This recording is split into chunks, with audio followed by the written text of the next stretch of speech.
Recevons, peuple de Côte d'Ivoire, le prophète béni de Dieu.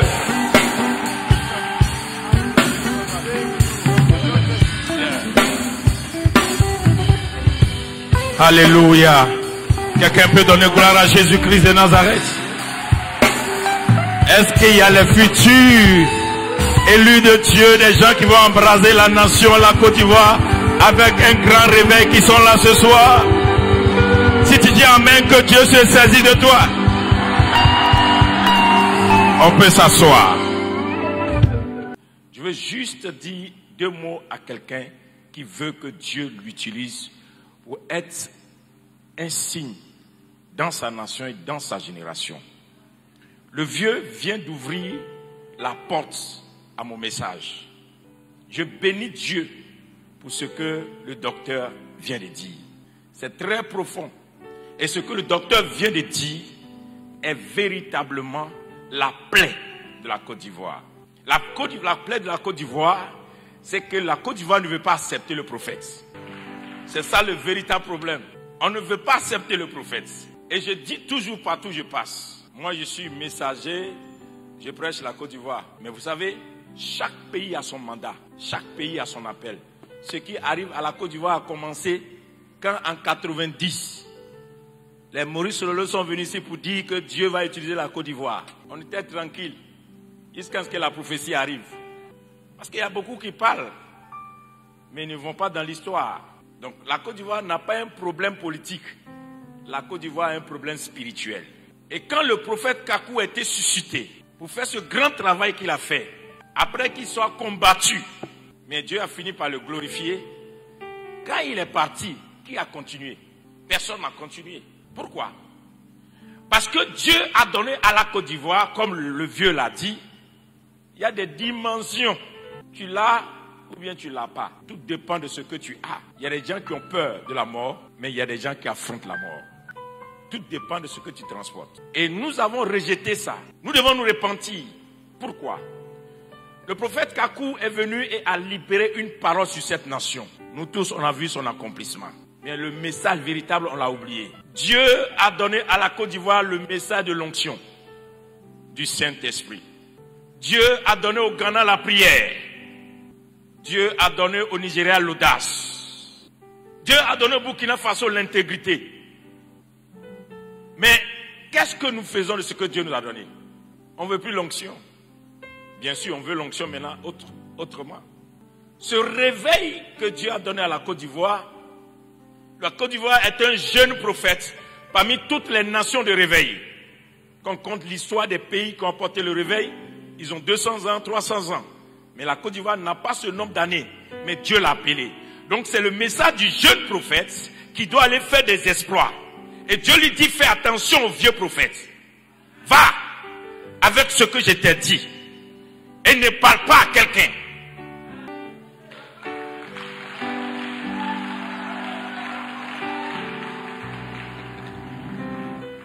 Et le problème, c'est qu'ils sont venus nous dire que l'onction, c'est pas une bonne chose.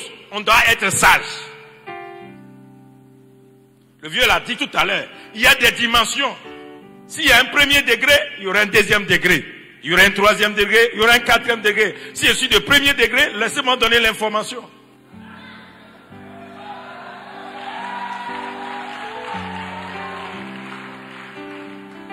Donc le rôle que la Côte d'Ivoire joue dans le réveil des nations est un rôle où la Côte d'Ivoire doit accoucher des prophètes. Je l'ai dit en 2010 chez le vieux Pan René, quand ils ont fait la nation à 50 ans.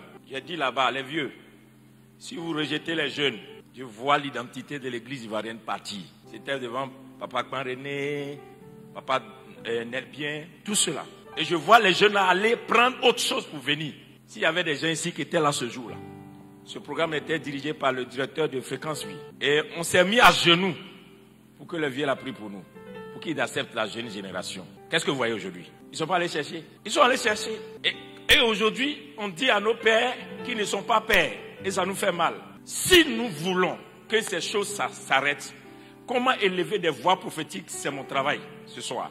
Quand Quand Dieu veut faire un travail dans une nation, il élève des voix. Parce que même le diable est une voix. Et ce n'est pas n'importe quelle voix. Mais la voix d'une nation est la voix que Dieu a oint pour parler au nom de cette nation, pour dire telle chose ne doit pas se passer. Même si cela est prévu, quelque chose d'autre doit se passer à sa place. Mais le gros souci, combien de personnes aujourd'hui veulent être voix et on ne confie plus la mission à la voix de la nation. Qui est la voix? Donc tout le monde parle. Nous allons prier ce soir pour que Dieu ramène et suscite au milieu. Nous ne voulons pas. Quand je voyage, vous ne pouvez pas imaginer combien de fois les gens respectent la Côte d'Ivoire. Et les histoires de prophètes là, on va prier contre, ça ne va pas cesser. Hein, parce que Dieu veut accoucher des prophètes. Donc quels que soient nos enseignements, ils vont sortir. On veut pas. Il vaut mieux qu'on accouche les meilleurs, qu'on accouche les bons, que de laisser d'autres personnes venir accoucher le mauvais. Nous devons réveiller ce manteau pour dire que le travail que le prophète Kakou a commencé doit être achevé. Et il y a une génération prête. Et il y a des gens que Dieu a préparés pour ça. Et moi ce soir, mon travail, c'est de dire à un jeune qui est ici, c'est de dire à quelqu'un qui est ici, tu ne peux pas imaginer que tu peux être dans 50, 10 ans. C'est toi que Dieu va utiliser pour arrêter certaines choses dans ce pays et dans cette nation. Dis Amen. Où j'utilise mon thème pour parler, c'est dans le livre d'Exode. Je prends seulement l'histoire de Moïse. Les vieux ont parlé. Moi, je cours avec ce qu'ils ont dit. Mais regardez bien. Quand Dieu appelle Moïse, Aaron était sacrificateur. Et Dieu appelle Moïse. Moïse ne connaissait pas la sacrificature. Mais Dieu appelle Aaron et Moïse. Et Dieu lui dit, va. Et Dieu dit, je te fais Dieu pour Pharaon. Exode 7. Je te fais Dieu pour Pharaon. Et dit, Aaron, ton frère, sera ton prophète. Donc, pour que Moïse apporte la délivrance, Dieu a changé la dimension de Moïse et il a donné la dimension de prophète à Aaron, qui sera la bouche de Moïse, non la bouche de Dieu. C'est la bouche de Moïse, c'est pas la bouche de Dieu. Donc Aaron ne parle pas au nom de Dieu, il parle au nom de Moïse. C'est ce que la Bible dit. Donc pour délivrer une nation, ou bien pour apporter un réveil, pour parler sur une nation, il faut que Dieu suscite des hommes qui ont une dimension pour s'attaquer à la dimension qui s'attaque. Donc le don de prophète de Aaron, de sacrificateur, ne peut pas arrêter Pharaon parce que Pharaon s'est fait Dieu et Pharaon se fait adorer. Donc comment est-ce que tu peux attaquer un Dieu avec un don spirituel? Comment est-ce que tu peux prendre la parole de connaissance, les visions, les révélations pour attaquer quelqu'un qui s'est fait Dieu? C'est pourquoi Dieu dit à Moïse, je te fais Dieu pour Pharaon, parce que si tu n'as pas la nature de Dieu, tu ne peux pas t'attaquer à Pharaon. Il y a des natures, si vous n'avez pas, il y a des combats, il ne faut pas rentrer dedans. Tu peux avoir une grande église et ne pas être une voix dans une nation. Comme quelqu'un peut avoir une petite église et être une voix. Tu peux avoir beaucoup de pasteurs et ne pas être une voix. Comme quelqu'un peut être son seul pasteur et être une voix. Vous voyez bien la différence? Élie, dites-moi, Élie, il avait qui? Élisée. Élisée avec qui? Géhazin. Mais si nous voulons que des voix s'élèvent, comme ceux qui ont bâti des hôtels sataniques, écoutez-moi bien, il y a des gens quand ils parlent, ils ne parlent pas aux hommes, ils parlent au ciel, ils parlent à la terre. Entre-temps, c'est la terre qui contrôle le peuple. Et c'est sur la terre que les gens bâtissent les hôtels. Tous les éléments des hôtels sont faits avec la terre. Donc si quelqu'un a la capacité, la dimension de parler au ciel et de parler à la terre, cette personne n'a même pas besoin d'aller où les hôtels sont. Cette personne déclare seulement et les choses commencent à bouger.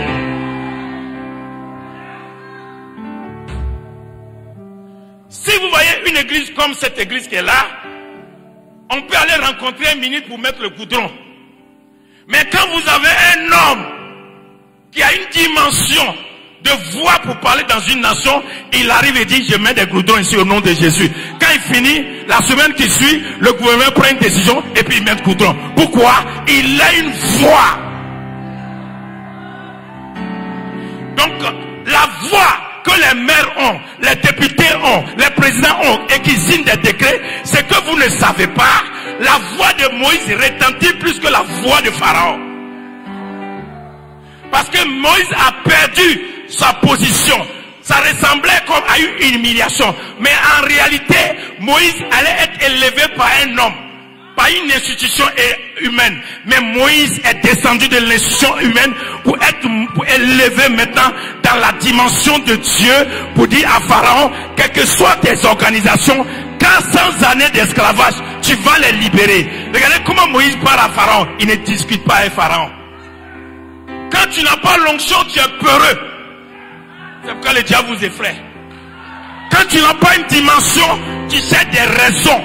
Mais quand tu as une dimension, tu dis à Pharaon, laisse le peuple de Dieu aller.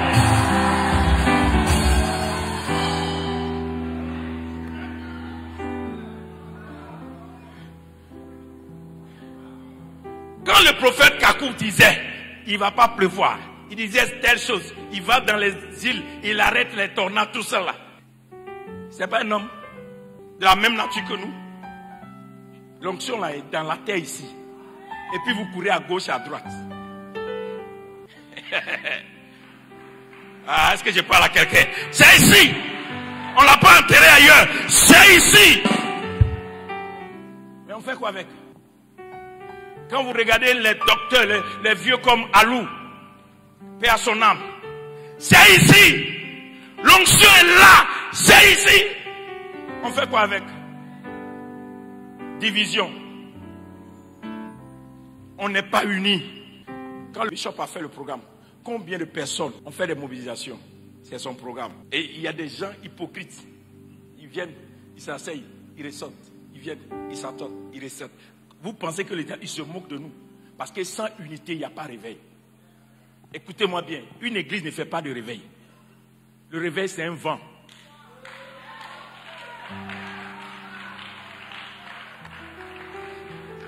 Je vous dis la vérité. Le réveil, c'est un vent. On ne peut pas l'attraper. Il souffle. Le vrai réveil, ça souffle. Et quand le vent souffle, l'ennemi même ne sait pas. Il fait des dégâts. Quand le vrai réveil commence, c'est comme ça. Nous avons investi. Nous avons laissé les hommes. Aujourd'hui, nous allons prier. Il faut qu'une voix s'élève dans cette nation. Et cette voix-là va diriger une génération. Et première des choses que la voix doit faire, toutes les voix qui viennent de l'étranger pour perturber ce pays. Les fous prophètes, les hommes bizarres qui parlent contre la volonté de Dieu dans cette nation. Une voix va s'élever pour dire désormais, si tu es un faux prophète, tu ne feras pas 12 mois. Ah. Est-ce que vous avez un peu la voix? Au Ghana, il n'y a pas eu réveil sans qu'un homme s'est levé. C'est un homme qui s'est levé. À Mouakon. C'est lui qui était le père du réveil. Il a défié les choses. Il est allé dans les endroits où il y avait les féticheurs. Il dit, hey, j'arrive, hein. Si tu ne donnes pas ta vie à Jésus, tu meurs. Il a défié les gens. Il dit, c'est Jésus ou rien. Les gens, ils ont fui. C'est comme ça qu'il a mené le réveil. C'est après lui qu'est venu l'archevêque William Duncan. Et ils ont continué le travail. Il a porté aussi les gens. Jusqu'aujourd'hui, il continue de porter les gens. Mais nous, on ne veut pas le faire. Dans ce pays, quelque part, est caché un homme que Dieu cherche. Dans ce pays, quelque part, est cachée une femme que Dieu cherche.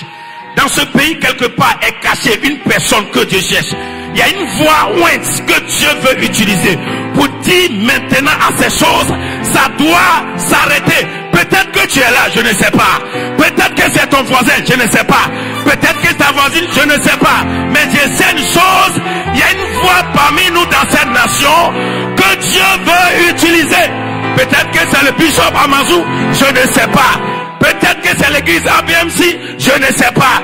Moi, je ne sais rien. Mais ce que je sais, c'est qu'à partir de cette veillée, il y a des voix qui vont se lever. Il y a des voix qui vont se lever. Dans ce pays, comme le vieux vient de le dire, On va prier ce soir pour que des voix se lèvent. Dis amen avec moi. Des voix comme le bishop Amazou se lève pour dire, c'est vrai, hein? Mais quand Moïse a réussi à dire à Dieu, répands-toi. C'est pourquoi? Parce que sa dimension était dans la dimension de Dieu. Dieu a fait de lui Dieu pour Pharaon. Mais il est déjà dans la dimension. Vous oubliez, quand Dieu t'élève, il ne te rabaisse plus.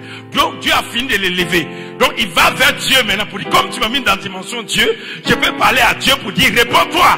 Et Dieu s'est repenti parce que Dieu lui a mis dans une dimension. J'ai dit à quelqu'un ce soir, au nom de Jésus-Christ de Nazareth, la dimension de l'église ivoirienne va changer. Nous n'allons plus subir des choses. Nous n'allons plus accepter des choses. Nous allons les lever au nom de Jésus. On dit qu'il y a des autels, des voix bizarres. Alléluia. Alléluia. Il y a des voix bizarres qui parlent. Bon, moi j'ai dit une seule chose, hein. Comme le vieux l'a dit, moi j'ai pris jamais contre un faux prophète. Jamais.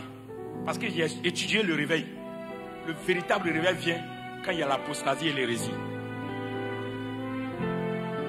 Quand tu commences à voir des choses bizarres, c'est que Dieu veut travailler. Maintenant, ce que vous ne savez pas, les faux prophètes, ils préparent le chemin pour les vrais prophètes. Ils rassemblent des foules, ils font des gens, mais le jour où la vérité vient, les foules le quittent, ils rentrent dans les vraies églises.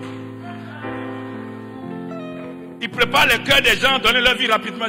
On va les dépouiller, ils vont connaître des problèmes là. Ils sont tellement déçus. Et quand les églises sont assises, sont enseignées, quand vous avez bâti des églises, ceux-là, les foules qui les ont suivis, vont rentrer dans vos églises. Donc, si tu le combats même pour rien. Laisse-le travailler, il va courir un matin, il va s'éteindre. Mais toi, travaille. Prépare-toi. Prépare ton ministère à accueillir. Dans ce pays, nous avons besoin des voix.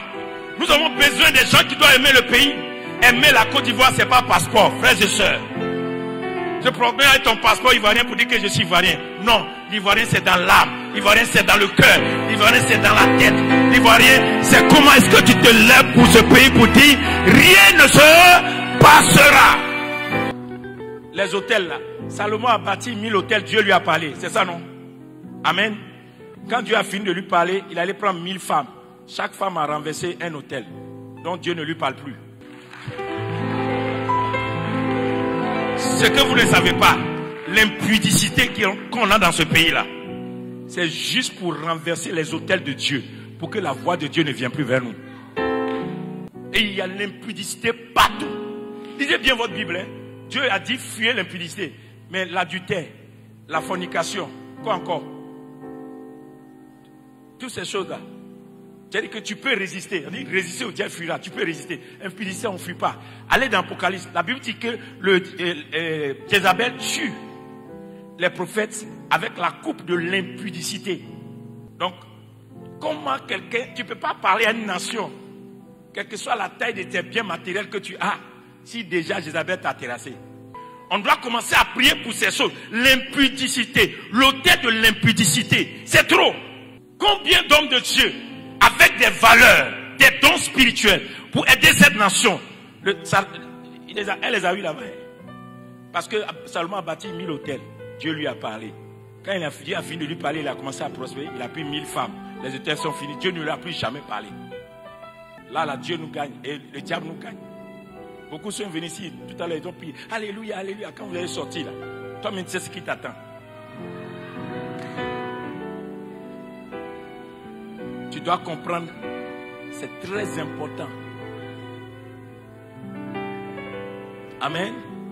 On va prier contre tout ce qui est esprit d'impudicité dans nos églises, dans nos ministères, dans la vie des pasteurs, des grands leaders, des gens qui sont la voix. Jézabel était leur voix. Écoute-moi bien, quand Jézabel t'a terrassé, tu ne parles plus. Jézabel a donné jeûne au pasteur pour tuer Naboth.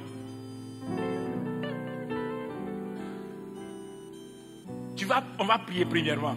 On va dire à Dieu, dans ce pays, qui restaure les hommes de Dieu. Il y a des héros que Jézabel a fait coucher. Il ne peut plus parler. Mais après cette veillée, que Dieu les réveille, que Dieu les restaure, que Dieu les relève. Alléluia. Il y a des hommes de Dieu dans ce pays qui sont loin pour parler au nom de Dieu. mais l'impudicité les tient. Nous devons dire au Seigneur, restaure-les. Élève la voix, prions ensemble s'il vous plaît. Élevons la voix, prions. Demande au Seigneur de restaurer son église. Demande au Seigneur de restaurer son église. Demande au Seigneur de restaurer les hommes de Dieu. Demande au Seigneur. Amen. Nous prions pas assez pour la Côte d'Ivoire. Nous prions pas assez. Nous ne prions pas assez. Ce qui s'est passé en 2000, s'il n'y avait pas eu de prières, c'était ce que l'ennemi avait prévu était plus grave. En 2010 même, c'est parce qu'il y a eu beaucoup de prières que Dieu a maîtrisé la situation. Nous allons prier pour que ces gens de veiller là ne s'arrêtent pas. Quelqu'un n'a pas dit Amen. Nous allons prier que Dieu donne la vision, que Dieu aide des hommes de Dieu comme le bishop Amazou pour faire des nuits de prière partout sur la Côte d'Ivoire, du nord jusqu'au sud, de l'est à l'ouest, partout que Dieu suscite des hommes qui vont se lever dans la prière pour intercéder sur la face de la nation. Élevons la voix, demandons au Seigneur de susciter, de parler au cœur de ses serviteurs et de ses servantes, qu'il y ait des nuits de prière en faveur de la nation, qu'il y ait des gens qui se lèvent partout pour prier en faveur de la nation. Romains 11, versets 2 à 6. Je veux juste aider quelqu'un, pas une parole. S'il vous plaît, priez pour que l'onction, qui est le message de la Côte d'Ivoire, reste. Prions pour cela. Prions pour que le véritable message que Dieu a donné à l'église ivoirienne, que ce message-là reste. Alléluia. Nous devons prier pour ça. Parce que s'il n'y a pas de message, il n'y a pas d'onction. S'il n'y a pas de message, il n'y a pas de mandat. S'il n'y a pas de message, il y a un désordre. On prêche n'importe quoi. On copie n'importe quoi et on dit. Et ça n'influence pas la nation. Parce que si c'est le message que Dieu a réservé à la nation que nous prêchons, le peuple sera influencé. Ça va affecter et il y aura du résultat. Amen. Nous allons prier pour que Dieu transforme le cœur de tous ceux qui sont prédicateurs. Des fois, quand tu regardes, d'autres ont 100, d'autres ont 1000, d'autres ont 2000, d'autres ont 500, d'autres ont 3000, d'autres ont 50. Quand on multiplie tout ça, mais chacun dit pour lui. Mais je connais le Saint-Esprit. Il est capable de donner un seul message, mais de diverses manières à tous les serviteurs de Dieu, afin que le peuple de Dieu soit nourri par le message qui doit apporter le salut à la nation. Est-ce que vous comprenez un peu? Nous allons faire cette prière pour dire au Seigneur que le Saint-Esprit répande un parfum maintenant dans la nation, pour que les prédicateurs, ils prêchent le message qui va transformer la Côte d'Ivoire. On ne doit pas prêcher le message des politiciens. Quand tu sors le matin, ce que tu lis dans les journaux, c'est ce que tu prêches dimanche. C'est compliqué, hein? On va prier, on va dire au Seigneur, répands ton parfum, Saint-Esprit, dans cette nation. Et qu'à partir de cette veillée, des hommes de Dieu prêchent le message de la nation, le message qui va transformer le cœur de la Côte d'Ivoire, le message qui va toucher l'Ivoirien véritable, le message qui va aller jusqu'à dans les contrées, les fins fonds de la nation, les apôtres cachés, les évangélistes cachés, les prophètes même qui sont dans les villages, que le Saint-Esprit les visite par leur message, que le Saint-Esprit leur parle et que les messages soient des messages qui vont toucher la nation. Élevons la voix et prions. Je veux encore dire merci au bishop Amazou pour la grâce qu'il m'a fait de venir partager ce temps de prière. Que Dieu bénisse, bishop. Nous t'aimons. Ma prière, comme je te le dis toujours, tu vas dans la salle aujourd'hui, c'est un message. Toute cette jeune génération attend des coachs, des gens qui vont les aimer, des gens qui vont s'investir en eux, des gens qui vont prier pour eux. Ne les laissez pas, je vous en prie. Si vous les laissez, ils partiront. Ils viennent te voir. Quand ils viennent, mais toutefois que tu fais un rassemblement où tu auras besoin des jeunes, nous serons derrière toi pour t'aider. Que Dieu te bénisse. Que Dieu bénisse maman. Que Dieu bénisse l'église ABMC. Merci.